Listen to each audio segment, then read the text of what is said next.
vamos a empezar porque si no, no nos va a dar tiempo a tener la discusión y es importante. Igual vais entrando.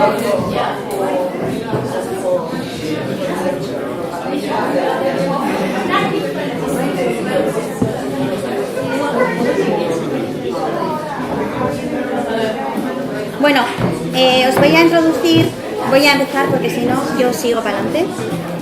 La charla que va a la presentación que nos ofrece ahora Patricia Molins se titula Lo que no tiene nombre, el tejido como texto, y os voy a leer brevemente su biografía. Patricia Molins de la Fuente es licenciada en Historia del Arte. En su trabajo se interesa por la búsqueda de un espacio en los límites del arte, danza, diseño, arte femenino, desde el que éste pueda ser reconsiderado sin las restricciones, exclusiones de la supuesta objetividad de la historia canónica del arte. Es profesora de Historia del Diseño en el Máster de Gestión de Exposiciones de la Universidad Europea de Madrid, Máster de Diseño de la CEU de Valencia, Máster de Museología de la Facultad de Bellas Artes de la Universidad de Valencia. Ha comisariado exposiciones dedicadas al diseño gráfico Mauricio Amster, Ricard Miracle, Eric Scrooge en el IBAM Valencia. El diseño industrial en relación con el arte, arquitectura y arte de los años 50, Fundación La Caixa, Barcelona. Suiza constructiva en el Museo Nacional Centro de Arte Reina Sofía, Jerry Ritbel en el Museo Nacional de Artes Decorativas de Madrid, o la danza Salomé, un mito contemporáneo en el Reina Sofía, y flamenco, vanguardia y cultura popular 1864-1939 también en el Reina Sofía. Su texto más reciente es La heterogeneidad como estrategia de afirmación, la construcción de una mirada femenina antes y después de la Guerra Civil, que se ha publicado en Desacuerdos en el 2012. Y sin más, pues bienvenida, Patricia, y te dejo. Y luego comentaros que vamos a estar en la mesa de vuelta con Rique Frank también, y abriremos a debate después de que nos muestre unas pequeñas fotografías y comentarios sobre la exposición reciente de este verano. Muchas gracias, Leire, muchas gracias Muchas gracias por esta invitación, es un placer estar aquí. Y voy a intentar ir rápido porque vamos con un cierto retraso, pero tengo muchas imágenes, a ver cómo me las arreglo. Esta imagen es de la serie de tapices de los honores que está en el Palacio de la Granja. En 1520, Carlos de Habsburgo fue coronado rey del Imperio Germánico. La serie de 9 tapices llamada de los honores, que conmemora ese... Vale. Intentaré. Sí. La serie de 9 tapices llamadas de los honores que conmemora ese suceso es una de las más bellas obras del patrimonio artístico español y sin embargo apenas es conocida, en parte por los problemas de exhibición que plantea y en parte por un cambio en el parangón de las obras de arte. Los catálogos del siglo XVI consideran sus obras más valiosas las armaduras y después los tapices, la escultura y en último lugar la pintura, justo cuando empezaba a ocurrir lo contrario, puesto que el hijo de Carlos, Felipe II, ya privilegiaría la pintura por encima de otras artes. Los tapices miden cada uno 5 por 10 metros, de ahí que no se vea prácticamente nada. Exigen una luz baja que les proteja del deterioro y un muro ligeramente inclinado que evite que todo el peso del tapiz recaiga en su extremo inferior. La serie fue tejida en el taller de Bruselas. Sigo yendo muy rápido.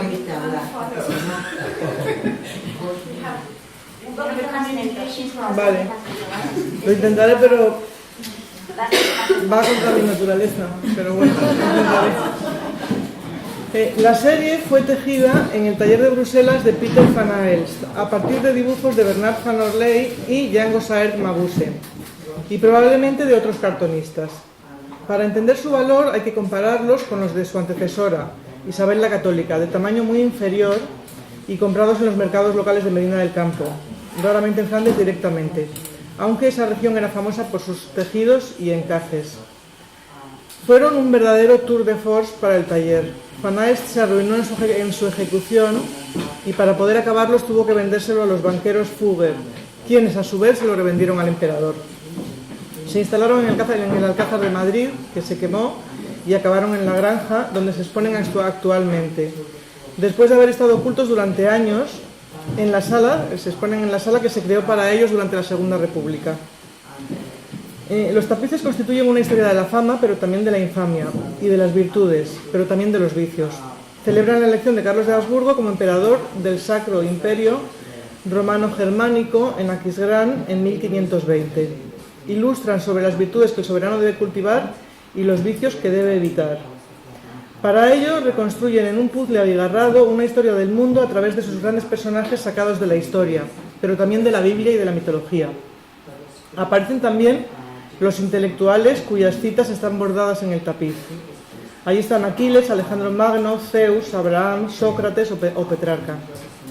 Los tapices son un despliegue de destreza y una celebración de las labores textiles y su materialidad. Incluso una exhibición de la destreza de los tejedores a través de los materiales representados. Piedras, flores, pero sobre todo sedas, algodones, terciopelos, adamascados, bordados, moarés, incluso trapos.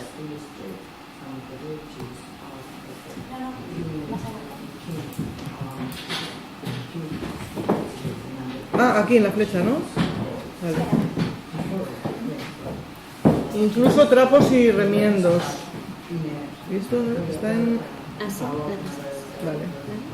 Vale. Incluso... ¿Pero se ve muy pequeñito?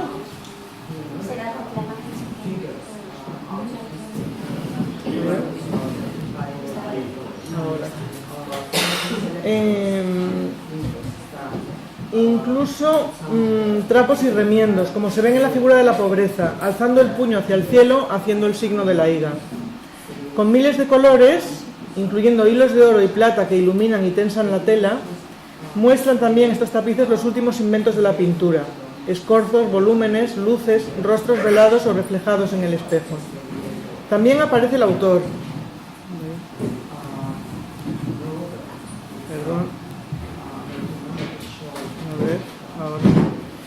También aparece el autor, un hombre en su escritorio, lo que quiere decir que la invención, la pintura, se considera la autoría y no la fabricación manual. Frente al aprecio del autor, el escritor que sugirió los temas, hay una figura negativa, que es Sardanápalo, que aparece hilando lana. Sardanápalo, rey asirio, solía representarse como encarnación de la crueldad y del vicio, hilando para mostrar su afeminamiento debido al constante trato con mujeres.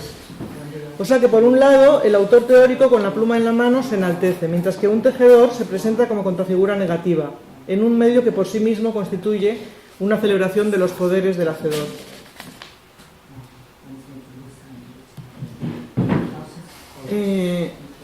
Esto es un telar de lanzadera volante.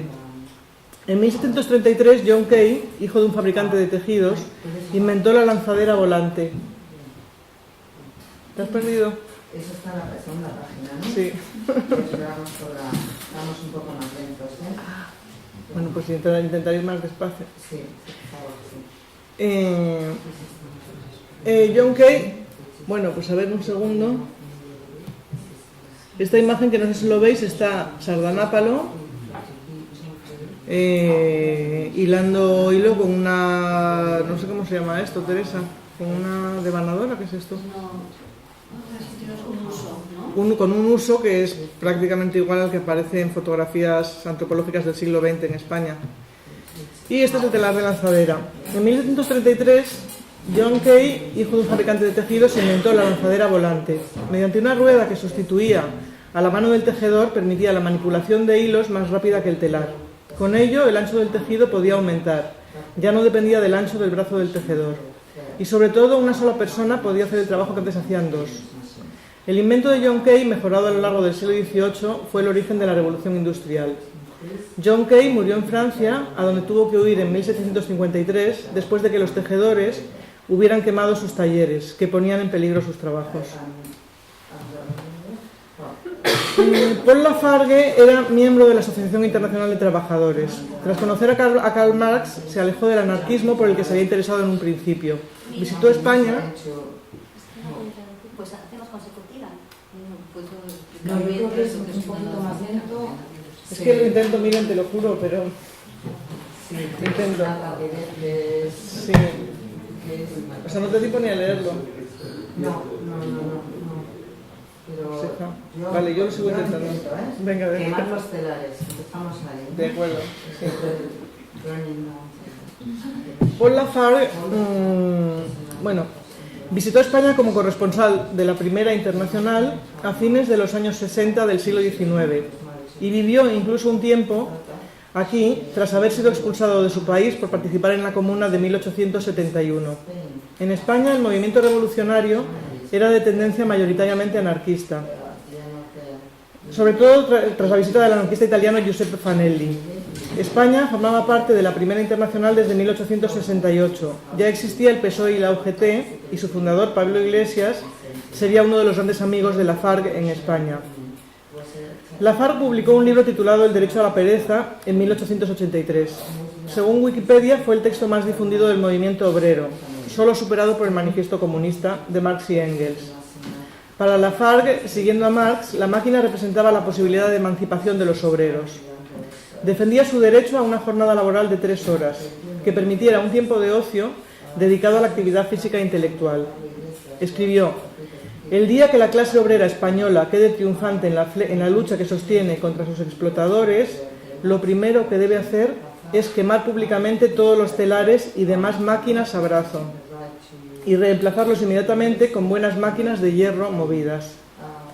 En España, el movimiento revolucionario estaba protagonizado por los campesinos de Andalucía, cuya producción de algodón se vendía internacionalmente, y por los obreros de las fábricas textiles que en la segunda mitad del siglo XIX, el periodo de la llamada Segunda Revolución Industrial, habían surgido en Cataluña. La industria de la lana, poderosa desde la Edad Media, sobre todo en Castilla, había decaído en el siglo XIX, cediendo paso a las importaciones de Inglaterra, aunque seguía siendo importante la exportación de materia prima, sobre todo de lana merina, de una raza de oveja que provenía del sur de España o del norte de África, y que a partir del siglo XIX tendría sus principales productores en Inglaterra y sus colonias.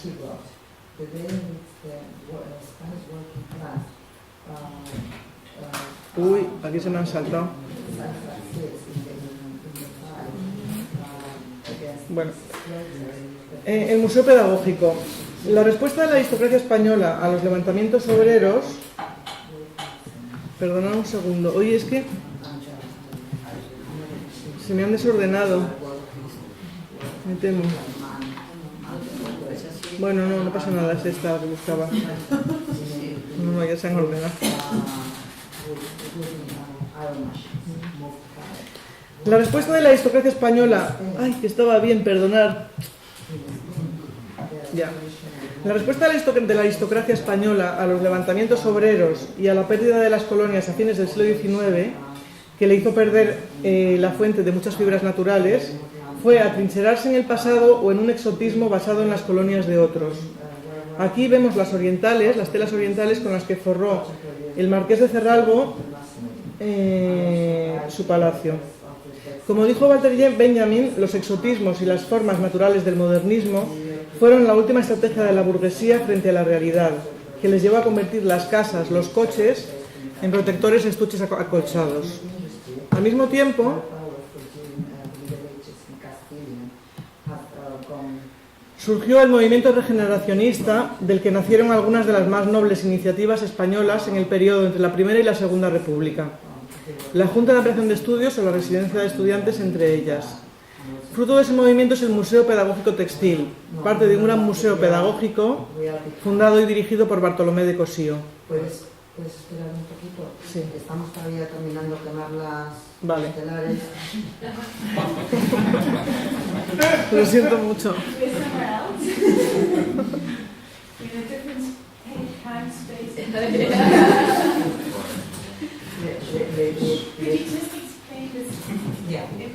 This image, I'm beginning with. So you finished with the one before? May I? We are starting with the Pedagogical Museum. Ah, sí. Okay, excuse me. Can Vale. I just O sea, que empiezo. oh. Porque la he vuelto a perder, de verdad. Aquí.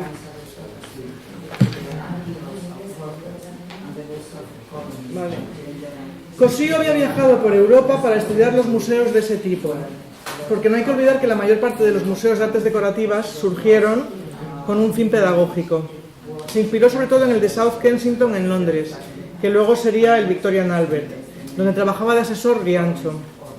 Hay que tener en cuenta un dato diferencial importante para España. Riancho, como Villegas o Beruete o el propio Cosío, Villegas fue un director del Museo del Prado, Beruete un pintor, tuvieron una estrecha relación con los estudiosos extranjeros del patrimonio cultural español. Algunos de ellos eran historiadores o folcloristas solamente, pero muchos también eran comerciantes. O sea que al mismo tiempo que se iniciaba la historia del arte española, esos estudios servían para orientar a los compradores sobre dónde adquirir piezas, muchas de ellas en venta tras la desamortización. Perdona, ¿qué fecha es esta? ¿De cuándo estamos hablando?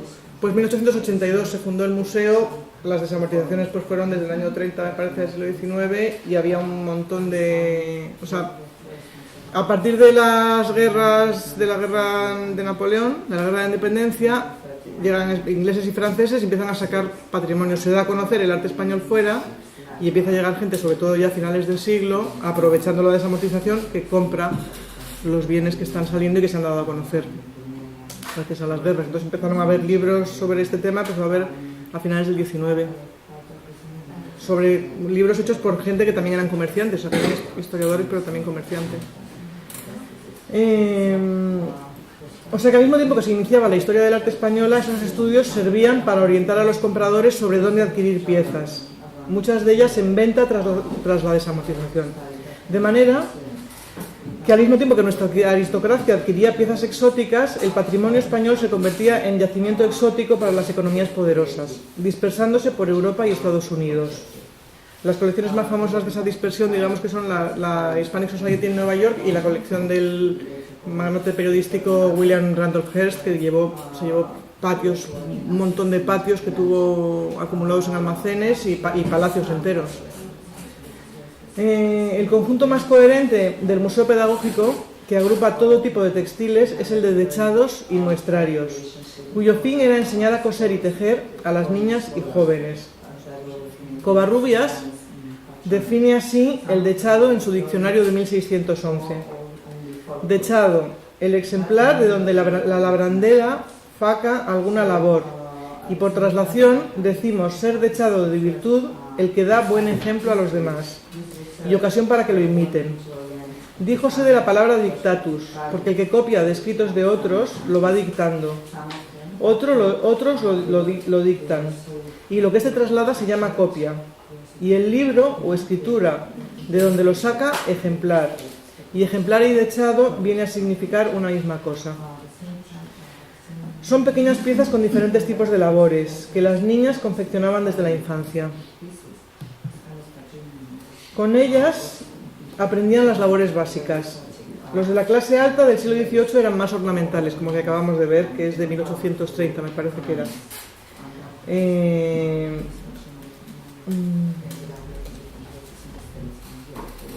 A medida que avanza el tiempo se simplifican y ya en el siglo XX tienen básicamente los puntos necesarios para la costura cotidiana, incluidos tipos de remiendos y aplicación de botones y corchetes. Incluyen algunas cenefas, vainicas, punto de cruz y las letras del abecedario y los números, como este que aquí vemos firmado por Teresa Casineno en 1800, no sé, está medio borrado, no sé si 50 o 60. Los muestrarios presentan tipos de punto y modelos decorativos. No solo eran una enseñanza práctica. Entre los motivos decorativos estaban a menudo motivos religiosos. A veces se bordaban frases alusivas a los valores femeninos: obediencia, diligencia, religiosidad. A través de ellos las niñas recibían la formación sobre su papel en la sociedad y en la casa. Es difícil hoy en día comprender la importancia en la vida cotidiana de la costura antes de la era del consumo y de los tejidos prefabricados. Tejer era una actividad económica fundamental, tanto en el ámbito doméstico como en el profesional, a menudo semiprofesional. Las mujeres trabajaban como costureras, bordadoras, lavanderas, planchadoras, como complemento al jornal del marido o como jornal propio, cuando no tenían marido. Y con lo aprendido en los dechados, a menudo continuado en escuelas de conventos, tejían el ajuar doméstico que duraría toda su vida. Las mujeres de clase alta lo encargaban en conventos, o contrataban a modistas y bordadoras que trabajaban en talleres o en las casas. También hay dechados profesionales, llamados magistrales. Son los realizados por maestras como modelo para sus alumnas. Los dechados, una vez acabados, se usaban cerrándolos con botones o se bordeaban con una cita que evitara la salida de puntos y se colgaban en la pared como adorno, mostrando con orgullo la habilidad de la tejedora. En el siglo XX han formado parte del currículo escolar femenino hasta la democracia, coincidiendo con la extensión de la sociedad de consumo a todas las capas y áreas de población, en forma de álbumes con muestras diferentes en cada página y el nombre del autor en la portada.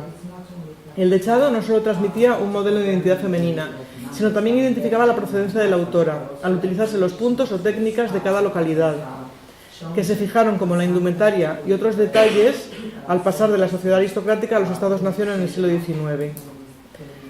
Creo que la omnipresencia de estos modelos en las casas y el interés por los modelos antiguos a raíz de la recuperación de la artesanía como arma frente a la máquina por parte del movimiento del Arts and Crafts explica las imágenes que encontramos en las obras de teósofas y enfermos mentales como estas de Hilma af Klint, Emma Kunz, obispo de Rosario, que han podido verse recientemente en la Bienal de Venecia.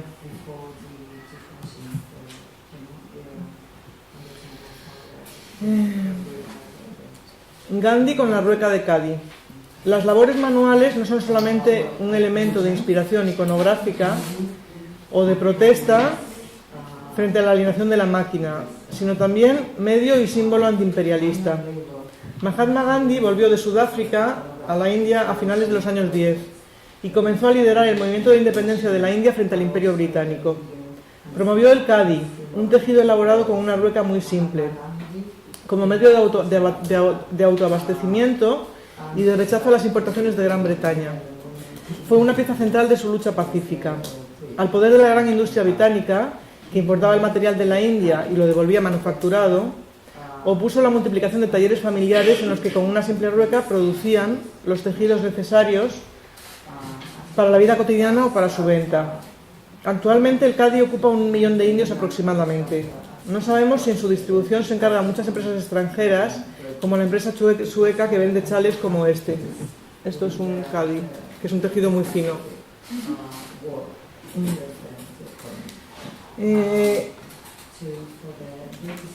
Bueno, su producción era muy cara al ser manual y Gandhi fue criticado por ello. Y entonces por eso empezó a usar el dhotis con el que se le ve ahora y con el que siguió vistiéndose toda su vida.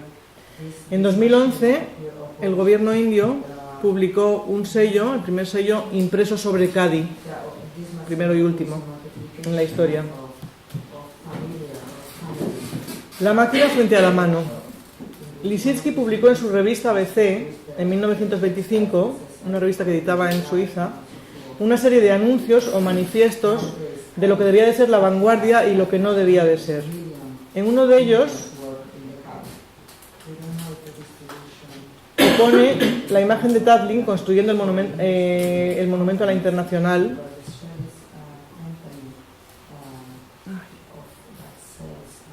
Es que se ve esto de abajo, pero bueno, se ve. La imagen de Tatlin construyendo el monumento a la Internacional con un pie de foto que dice: el arte debe configurar y organizar la vida, no decorarla. Encima de la imagen hay otra de una joven con una vasija de cerámica. Representa precisamente el arte como decoración, como el plus inútil que embellece lo útil, como algo innecesario. En la misma revista apareció un autorretrato de Lissitzky, este que ven aquí abajo.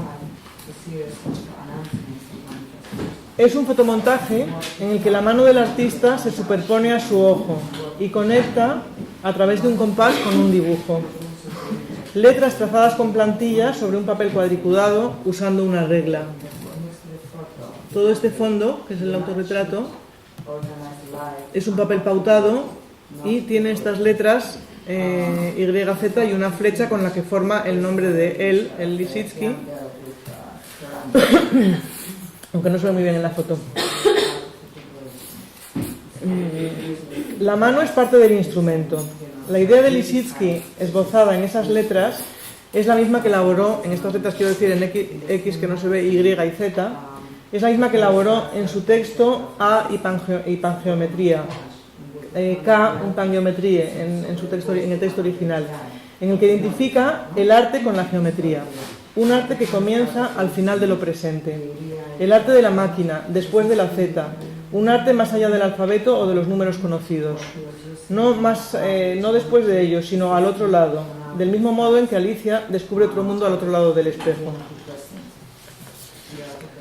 Lissitzky acababa de publicar junto a Arp el libro Kunstismen, hablamos de 1924, un manifiesto visual que puede considerarse la primera historia de las vanguardias y que, siguiendo esa misma reversión, es decir, empezar por el final y acabar por el principio, comenzaba con el cine y acababa con las primeras vanguardias. A mediados de los años 20, Lissitzky y Arp fueron activísimos promotores de la vanguardia y en un número de la revista Merz que editaba Schwitters publicaron otro manifiesto en el que relacionaban arte y naturaleza, considerando que el arte crea como la naturaleza, a partir de sí mismo, que el arte presenta, no representa. La misma idea estaba siendo defendida esos años por Picabia, que publicó un libro titulado Les filles nées sans mère, las hijas nacidas sin madre, con dibujos y poemas que debían entenderse como nacidos solo de padre, o sea, del intelecto, sin participación o imitación de la naturaleza. Sin embargo, en Suiza, donde Lissitzky vivía y publicaba la revista ABC, no había escuela de bellas artes o de arquitectura. Así que los estudios de arte... Bueno... a ver, esta es la primera página de la revista ABC en la que aparece el autorretrato y aquí hay también ese tipo de pequeños manifiestos, pequeños anuncios por palabras que le gustaban mucho a Lissitzky y a Arp en ese momento. Entonces dice, ¿por qué son nuestras máquinas hermosas? Porque trabajan, se mueven y funcionan. La fábrica, el silo, la locomotora, el camión. ¿Por qué nuestras casas no son bonitas? Porque no hacen nada, porque están por ahí en medio y porque representan la villa, el palacio, el templo del espíritu, el banco.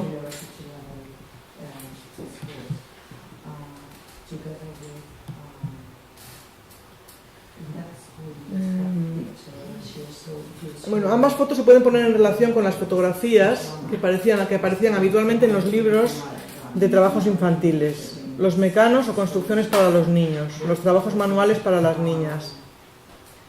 En ellos, y en el uso que artistas como Sofito y Berard les dieron, puede verse una fuente de abstracción. ¿Estás sin comer encaje y beber merengue? Ya. No he llegado aún.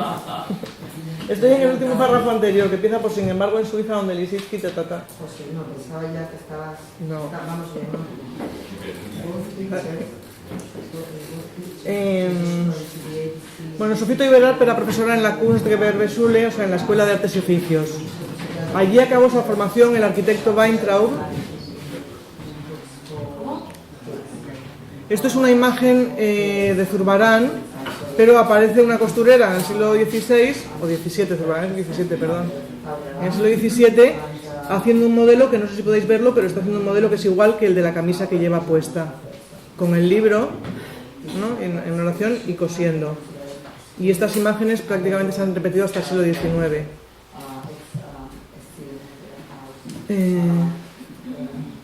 Este es otro de esos dechados, en este caso de remiendos, que son los que más se parecen a las primeras obras de las que partió Sofito Iberard o otras artistas que utilizaron los motivos textiles como inspiración para su trabajo, para un trabajo artístico textil, pero también para un trabajo artístico pictórico. Estos son más muestrarios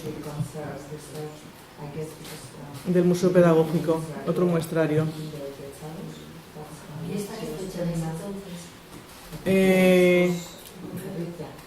Una pregunta, porque antes yo no sabía cómo traducir estrechados, pero es que no. Mujeres, se dice sample. Sample, sí, pero te refieres a estas mujeres que en Israel conservaban sus dechados, te refieres a la inclusión judía. Es que vas más delante que yo. No, me refiero a un judío expulsado. Y ahora me perdí, ahora se me ha perdido, se me ha ido la... me refiero a este señor. Pero en la frase en la que dices, aquí vemos un tapiz realizado por el Bauhaus. Aquí estoy, es esta. Vale, que conservó decorando su casa en Israel hasta su muerte, como muchas mujeres conservaban sus dechados. Ah, él conservaba, vale, sí. Vale. Yo ya me he ido que... Ay, sí. Bueno, aquí, o sea, estoy hablando de mediados de los años 20, cuando las escuelas cuando Sofía empieza a dar clases en la escuela de artes y oficios en Zúrich, cuando empiezan a hacer ese tipo de experimentos.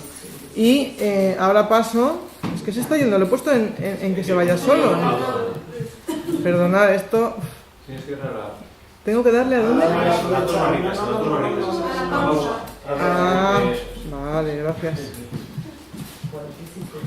Bueno, esta.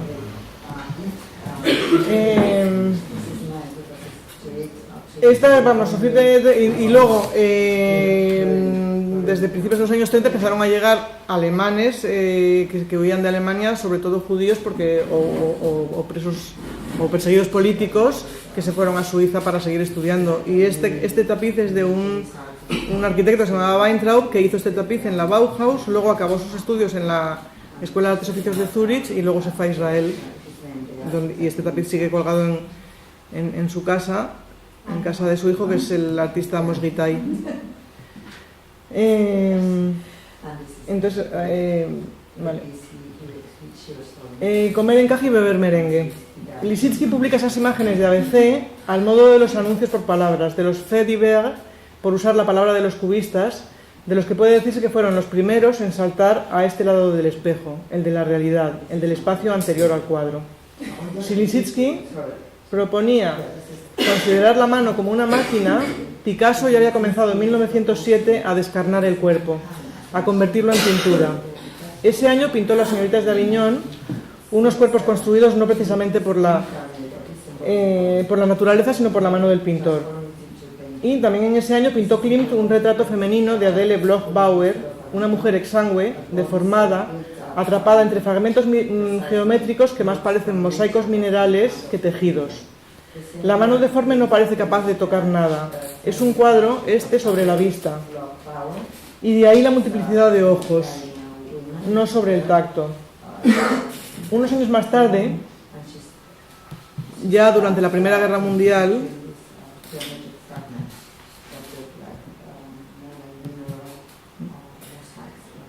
pintaba María Blanchard un cuadro blando como un almohadón, contrapuesto a la dureza del retrato de Klimt. Me refiero a La comulgante, que causó sensación cuando se expuso tanto en Madrid como en París, y que hoy tiende a mirarse con condescendencia y yo creo que injusta. También en parte por las dificultades para apreciarlo en reproducciones, en las que no se ven los fragmentos de encaje pegados sobre la pintura, pero todo esto son elementos pegados, no pintados. Muchos de los encajes que aparecen aquí. Yo creo que este cuadro es un intento deliberado de aplicar los principios del collage, y si no se ha reconocido así es porque la historia está hecha de exclusiones, y el mundo en el que funcionaba y trasteaba María Blanchard, o sea, el mundo doméstico, no era el mundo de las tabernas, los puertos, las construcciones, que la historia del arte suele incluir entre la imaginería cubista. Incluso puede relacionarse esta imagen con el ready-made, si pensamos, como yo creo, que entre las fuentes que recrea Blanchard están los recordatorios de comunión que se usaban. Este es otro cuadro de Blanchard que también tiene elementos que parecen sacados de los tejidos o de los muestrarios de bordados. Bueno, creo que una de las fuentes de ese cuadro, de La comulgante, era este tipo de postales, los recordatorios de comunión, que son muy comunes, y en eBay, de hecho, hay a la venta centenares de estos de ejemplares de estas postales, recordatorios.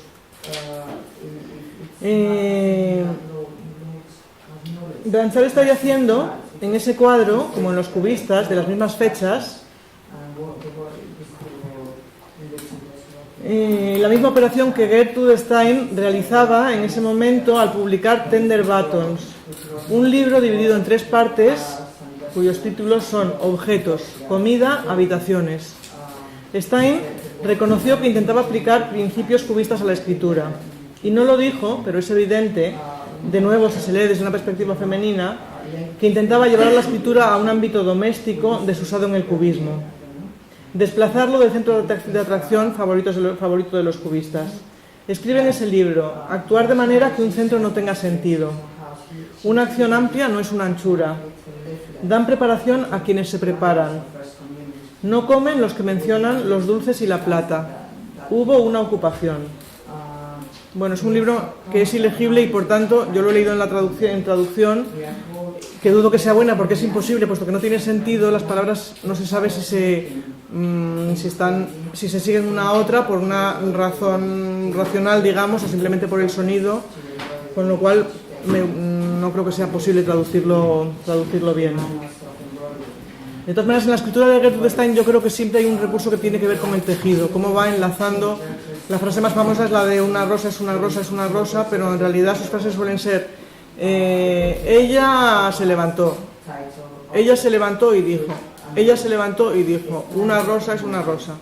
Ella se levantó y dijo, va enlazando de una manera parecida como el tejedor trabaja con sus motivos las palabras en sus primeros libros, en sus libros más experimentales, ¿no? Se dijo que con las señoritas de Aviñón Picasso nos daba a comer estopa y beber petróleo. Stein y Blanchard nos dan a comer encaje y a beber merengue. Y creo que tan estomagante es el cuadro de Blanchard como el de Picasso. En el exceso de blandura puede haber el mismo calado subversivo que en el exceso de dureza. Y la aguja es tan aguda como el compás. Stein recurría a menudo a ese exceso, tanto en sus libros, ilustrados por Francis Rose. Este es un cuento que escribió para niños, que escribió Gertrude Stein, que se llama The World is Round. La protagonista se llama Rose y es esta chica que aparece aquí. Stein recurría a menudo a ese exceso tanto en sus libros como en su ópera Four Saints.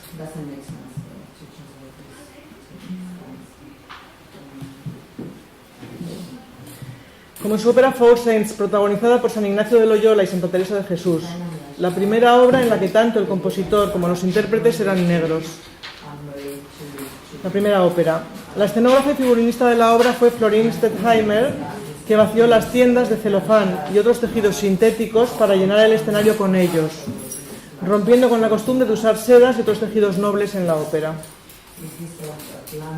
Esta es una imagen de la primera representación de la ópera, me parece que fue en el año 34. Lo blando estaba mal visto por la vanguardia, que privilegiaba la visualidad, una idea que se daba por hecho y que ya había inaugurado Kant al separar las artes por la distancia con la que se percibían. A mayor distancia, superior el arte, y por tanto la música y la pintura eran mejores que las artes que llamaban al sentido del tacto. Al tacto remite el dibujo que regaló Picasso a Gertrude Stein para tapizar las sillas de la escritora y de su pareja, Alice Vitoklas, que fue quien las tapizó. Con esa gran mano, la que aparece en las sillas, que parece lanzar su reflejo sobre la silla contigua. Al tacto remite también buena parte de la obra de Marcel Duchamp, aunque sea paradójicamente, a menudo como aquello que está a mano pero solo es accesible a la vista. Si en numerosas obras utiliza referencias a la costura, como los patrones mecánicos del gran vidrio, la foto es muy mala, pero bueno, me imagino que conocéis esta obra. Estos son patrones realmente de costura que utilizó en el gran vidrio Duchamp y representan a los novios. Esta es la novia, aquí tampoco se ven los colores, pero la novia es una especie de nube rosa que él definió como la novia, el velo de la novia rosado que se convertía en película cinematográfica. Entonces los novios nunca llegan a alcanzar a la novia. Si en numerosas obras Duchamp utiliza referencias a la costura, como los patrones mecánicos del gran vidrio, contrapuestos al velo de la novia, tenemos aquí una variación de esa imagen. Bueno, esta es otra, el libro que hizo con el fragmento de Donati. Y he traído esta obra porque se ve el rosa sobre el negro, mientras que no he encontrado una copia de esta foto con el color rosa que puso Duchamp en esta foto. Es una foto que Man Ray hizo de los Reading Maids de Duchamp en el estudio de en Nueva York. Y en ella contrapone la rueda de bicicleta uno de sus más famosos ready-mades, con como esqueleto móvil a los cojines dispersos por el suelo o embutidos en otra estructura rígida que es el sillón, lo mecánico frente al orgánico. Duchamp incluyó esa fotografía en la Boîte en Valise, coloreando de rosa las partes femeninas, o sea, los almohadones. Esa contraposición entre el tacto y lo mullido y lo opaco, característicos de los textiles, y la transparencia de la rueda, que es una cualidad, esa de la transparencia visual, me lleva al análisis que Heidi Helmholtz hace de los textiles como arquitectura de los afectos, como entorno subjetivo y próximo, frente a la arquitectura dura, convencional, que sería un entorno objetivo y distante. Pero también a la controversia sobre los muebles de tubo metálico que tuvo lugar a finales de los años 20 entre dos arquitectos holandeses. Esto es un chiste con una silla de Mies, aparecido en un periódico en España en los años 30. Bueno, la controversia que tuvo lugar entre Mat Stam y Oud, los dos arquitectos holandeses. Mat Stam era el primer arquitecto que hizo un mueble de tubo metálico. Oud consideraba que los muebles de Stam y de la Bauhaus eran demasiado ligeros, provocaban una inestabilidad visual y física que resultaba incómoda. Por ello, tanto él como Rietveld hicieron sillas de tubo con estructuras complejas y grandes piezas mullidas en los asientos, no láminas de tejido como los de Mies van der Rohe o Marcel Breuer, sino verdaderos cojines en los que dejar la marca del cuerpo, regazos acogedores, fantasmas textiles frente a esqueletos metálicos. Esta es una foto del ABC en los años 30 en que se contrapone justamente esta idea del interior como algo tejido con el interior como algo desnudo. Y aquí más imágenes de esos regazos. Bueno, Rügen y la guerra civil. En 1936 se identificaba en España el mueble de tubo, el mueble maquínico, con la aristocracia de izquierdas. Es lo que hacía el chiste ese que he puesto antes. La aristocracia de derechas prefería los muebles llamados de estilo y los tapices con escenas del Quijote o de la Biblia, mientras que la generación del 27 se interesaba por la vanguardia o por los bordados populares y la artesanía. Pero la guerra civil dio al traste con las aspiraciones de modernidad y puso a la población cara a cara frente a la necesidad. Desde el inicio de la guerra, tanto el gobierno como los partidos iniciaron una labor de propaganda entre los ciudadanos. En los carteles de guerra republicanos tuvo un gran protagonismo la mujer, a menudo junto a niños y ante un edificio destruido, como símbolo de la crueldad de los bombardeos contra la población civil. Algunos carteles apelan a la solidaridad femenina con los soldados, utilizando aquello que toda mujer se suponía que podía hacer, tejer. Tejer ropa de invierno para soldados que muchas veces solo tenían alpargatas y trajes de algodón. También confeccionaron numerosas banderas y tapices propagandísticos. Esto es para la izquierda, ¿no? ¿Cómo? Para la izquierda, ¿no? Sí. Pero la derecha también hizo, no sé si carteles, pero sí llamamientos para que las mujeres tejieran para los soldados. También la derecha lo hizo. Sí. En esos mismos años, la artista noruega Hanna Rügen aprovechaba la naturaleza manual y lenta del tejido, elaborado con telar manual, como metáfora de la dominación política y de la capacidad del tejido para expresar con su blanda y duradera intensidad la oposición frente a esa dominación. Su trabajo ha sido también reconocido como reacción frente a la tendencia mecánica de la vanguardia abstracta, pero también del ready-made duchampiano, que abolían el arte como trabajo manual, como labor técnica, expresiva e ideológica. Frente a la máquina de guerra y frente al maquinismo de la generación de entreguerras, opone Rügen el arte manual y su poder, el poder de un conocimiento ancestral frente al progreso inútil de la máquina, o mejor dicho, el progreso útil para matar, por primera vez en la historia, a poblaciones enteras sin necesidad de tener con ellos apenas más que un lejano contacto visual. La obra de Rügen, en este caso, aquí está Franco, en Los soldados, esta obra se llama La hora se aproxima, en castellano.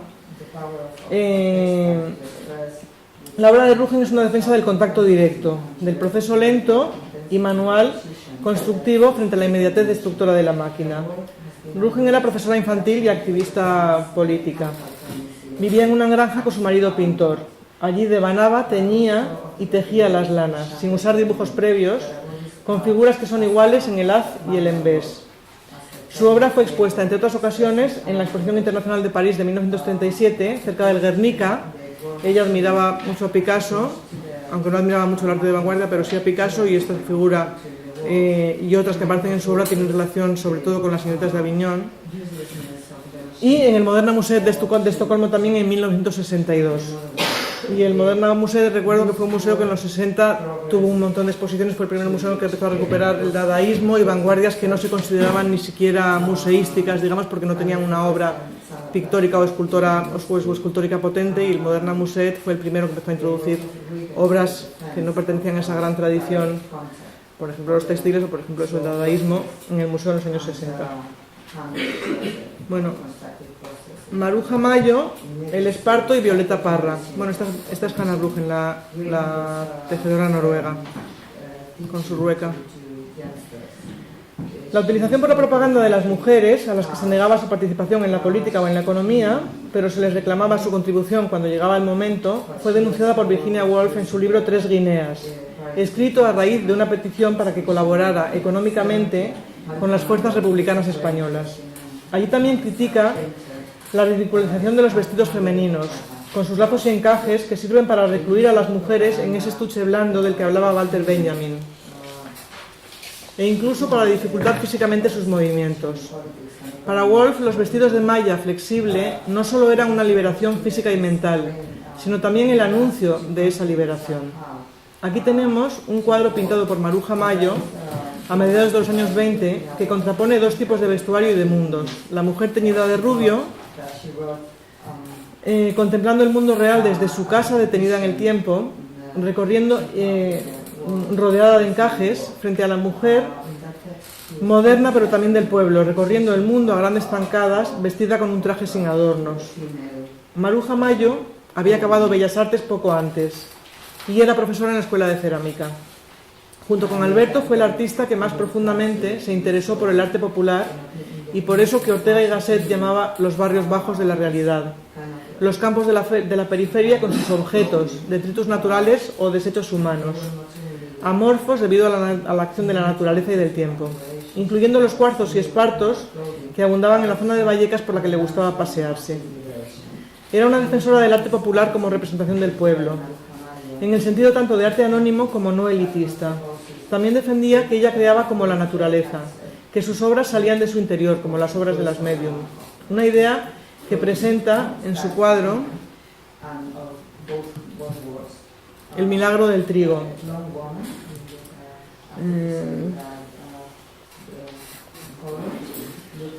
Y en sus fotos. Le gustaba mucho representarse, autorrepresentarse, y sus fotos deberían de incluirse en los estudios sobre performance, pero que yo sepa no lo hacen. Esta es una serie que hizo en Cercedilla en el año 34, me parece, en el que aparece ella en diferentes escenas. Porque a mi parecer Mayo está terriblemente subrepresentada tanto en la historia del arte como en los museos. En parte porque se construyó una imagen de personaje excesivo y extravagante tras volver a España en los años 70.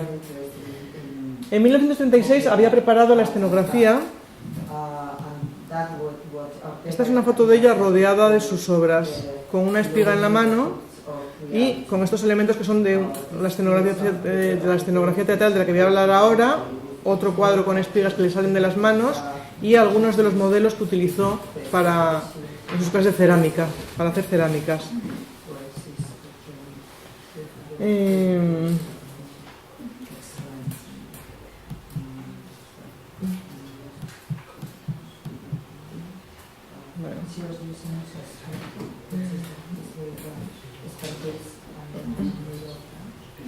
En 1936 había preparado la escenografía para una obra de teatro clavileño y utilizó en los figurines fibras pobres, cáñamo o esparto, fibras que han sido